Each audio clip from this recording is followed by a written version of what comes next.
പ്രിയമുള്ളവരെ, വചനജ്വാല 1102 ദിനത്തിലേക്ക് പ്രവേശിക്കുന്ന ഇന്ന് സെപ്റ്റംബർ 6 വെള്ളിയാഴ്ച എല്ലാവർക്കും സുന്ദരമായ ഒരു സുപ്രഭാതം ആശംസിക്കുന്നു.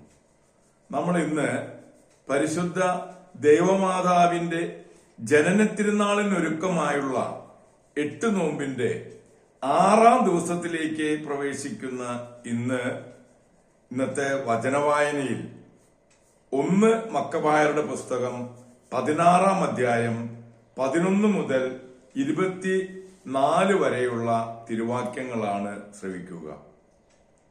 1 മക്കബായരുടെ പുസ്തകം ഇന്ന് അവസാനിക്കും. നാളെ മുതൽ 2 മക്കബായർ ആരംഭിക്കും.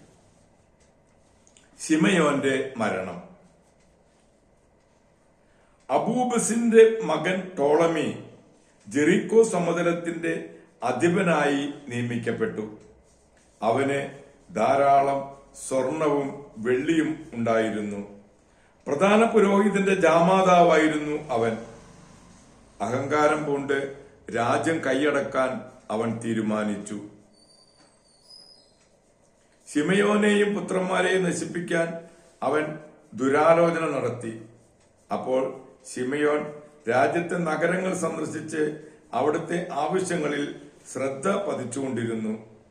177-ാം ആണ്ട് 11-ാം മാസമായ ഷോബാത്തിൽ അവൻ പുത്രന്മാരായ മത്താത്തിയാസും യൂദാസുമൊത്ത് ജെറിക്കോയിലേക്ക് പോയി. അബൂബസിന്റെ പുത്രൻ താൻ നിർമ്മിച്ച ദോക്ക് എന്ന ചെറിയ കോട്ടയിൽ അവരെ വഞ്ചനാപൂർവം സ്വീകരിച്ചു. അവർക്ക് വലിയൊരു വിരുന്ന് നൽകി. തന്റെ ആൾക്കാരെ അവൻ അവിടെ ഒളിപ്പിച്ചു നിർത്തിയിരുന്നു. ശിമയോനും പുത്രന്മാരും കുടിച്ചുന്മത്തരായപ്പോൾ ടോളമിയും അവന്റെ ആൾക്കാരും ആയുധങ്ങളുമായി അടുത്ത് വിരുന്നശാലയിൽ വെച്ച് ശിമയോനെയും 2 പുത്രന്മാരെയും ഏതാനും സേവകന്മാരെയും വധിച്ചു. അങ്ങനെ അവൻ വൻ ചതി കാണിക്കുകയും നന്മയ്ക്ക് പകരം തിന്മ പ്രവർത്തിക്കുകയും ചെയ്തു. ഈ വിവരമെല്ലാം കാണിച്ച് ടോളമി രാജാവിന് എഴുതി തന്റെ സഹായത്തിനായി സൈന്യങ്ങളെ അയക്കണമെന്നും നഗരങ്ങളും രാജ്യവും തനിക്ക് ഏൽപ്പിച്ചു തരണമെന്നും അവൻ അഭ്യർത്ഥിച്ചു. യോഹന്നാനെ നിഗ്രഹിക്കാൻ ഗസ്രായിലേക്ക് അവനൊരു സേനാവിഭാഗത്തെ അയച്ചു. സ്വർണവും വെള്ളിയും സമ്മാനങ്ങളും സ്വീകരിക്കാൻ വരണമെന്ന് അഭ്യർത്ഥിച്ചുകൊണ്ട് അവൻ സേനാധിപർക്ക് കത്തുകൾ അയച്ചു. മറ്റൊരു വിഭാഗത്തെ ജെറൂസലേമും ദേവാലയഗിരിയും അധീനമാക്കാൻ അയച്ചു. ഗസ്രായിലുള്ള യോഹന്നാന്റെ അടുത്തേക്ക് ആരോ ഓടിച്ചെന്ന് അവന്റെ പിതാവും സഹോദരന്മാരും കൊല്ലപ്പെട്ടുവെന്നും അവനെയും വധിക്കാൻ ടോളമി ആളയച്ചിരിക്കുന്നു എന്നും അറിയിച്ചു. ഇത് കേട്ട് അവൻ സ്തബ്ധനായി. തന്നെ നശിപ്പിക്കാൻ വന്നവരെ അവൻ പിടികൂടി വധിച്ചു. തന്നെ വധിക്കാനാണ് അവർ വന്നിരുന്നതെന്ന് അവന് അറിവ് കിട്ടിയിരുന്നുവല്ലോ. യോഹന്നാന്റെ മറ്റു പ്രവർത്തനങ്ങളും അവന്റെ യുദ്ധങ്ങളും ധീരകൃത്യങ്ങളും മതിൽ നിർമ്മാണവുമെല്ലാം പിതാവിന്റെ മരണത്തിന് ശേഷം അവൻ പുരോഹിതനായ നാൾ മുതലുള്ള പ്രധാന പൗരോഹിത്യത്തിന്റെ ദിനവൃത്താന്തത്തിൽ രേഖപ്പെടുത്തിയിട്ടുണ്ട്. ദൈവത്തിന്റെ തിരുവചനമാണ് നാം ശ്രവിച്ചത്. 1 മക്കബായർ അവസാനിച്ചു. പ്രിയമുള്ളവരെ, ആഗോള കത്തോലിക്ക സഭയിൽ ഇന്ന് വിശുദ്ധ എലൂബത്തേരിയൂസിനെ അനുസ്മരിക്കുന്ന ദിവസമാണ്. ഇറ്റലിയിലെ വിശുദ്ധ മാർക്കിന്റെ ആശ്രമത്തിലെ ആപത്തായിരുന്നു വിശുദ്ധ എലൂബത്തേരിയൂസ്.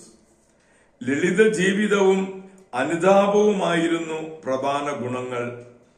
അത്ഭുത പ്രവർത്തനപരം ഉണ്ടായിരുന്നു. ഒരുപാട് അത്ഭുത പ്രവർത്തനങ്ങൾ ചെയ്തിട്ടുണ്ട്. മരിച്ച ഒരാളെ ഉയർപ്പിച്ചു എന്നും പറയപ്പെടുന്നു. ഉപവാസത്തിനും പ്രാർത്ഥനകൾക്കും ഏറെ ഊന്നൽ കൊടുത്തിരുന്നു. ഉയിർപ്പ് തിരുനാളിന്റെ തലേ ദിവസം വിശുദ്ധ ഗ്രിഗറിക്ക് ഉപവാസം സാധിക്കാതെ വന്നപ്പോൾ എലവത്തൂറ്റിനേസയും കൂട്ടി വിശുദ്ധ ആൻഡ്രുവിന്റെ ആശ്രമത്തിലേക്ക് പോകുകയും അവിടെ ഉപവസിച്ച് പ്രാർത്ഥിക്കുകയും പള്ളിയിൽ നിന്ന് പുറത്തു വന്നപ്പോൾ ഗ്രിഗറിയുടെ നെഞ്ചുവേദന മാറുകയും ചെയ്തു. ആപത്ത് സ്ഥാനം ഉപേക്ഷിച്ച് വിശുദ്ധ ആൻഡ്രുവിന്റെ ആശ്രമത്തിൽ പ്രാർത്ഥനാ ജീവിതം നയിച്ചുകൊണ്ടിരിക്കെ ഈ ലോകത്ത് നിന്ന് യാത്രയായി.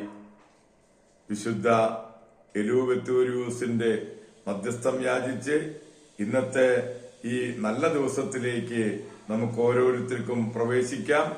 എല്ലാവർക്കും നല്ല ഒരു വെള്ളിയാഴ്ച ദിവസം ആശംസിക്കുന്നു.